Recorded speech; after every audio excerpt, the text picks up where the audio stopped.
Well, as Terry mentioned a moment ago, Senate reform got just a mere mention in the throne speech, not nearly enough to please those looking for a major response to the ongoing spending scandals.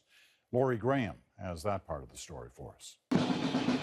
Ahead of the speech, Liberal senators were hoping to hear something, anything about Senate reform. But if you're committed to Senate reform, the best place to say it is in the Senate of Canada. The government didn't say much, but did at least give a nod to Senate reform with that one mention. The government continues to believe the status quo in the Senate of Canada is unacceptable. The Senate must be reformed, or as with its provincial counterparts, vanish. The government has been talking about reforming the Senate for years. Reform of the Senate remains a priority for our government. That was the throne speech 2 years ago. Now, even despite the spending scandals of the last year, still no details about how to reform the upper chamber. We've talked about disclosure of our travel and hospitality expenses, Liberal senators and Liberal MPs.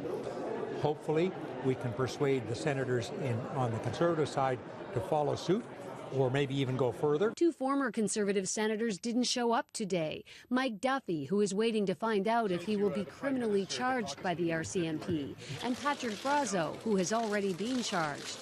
Senator Pamela Wallin, who's being investigated for inappropriate spending, was seen mingling with colleagues before the throne speech, but was nowhere to be found when it started.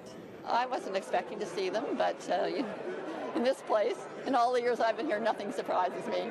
There was one surprise today from NDP leader Tom Mulcair. He came up with a procedural plan hoping to hijack any discussion of the throne speech in tomorrow's question period and force the Prime Minister to talk about the Senate scandal. And we want to call him to account for that. If we can't do it tomorrow, we'll do it at the first opportunity. And Peter, even though Harper won't be in the House tomorrow, Mulcair says he'll still go ahead with his point of privilege to question whether the Prime Minister misled the House over the Senate spending scandal. Laurie Graham in Ottawa tonight. Thanks, Laurie.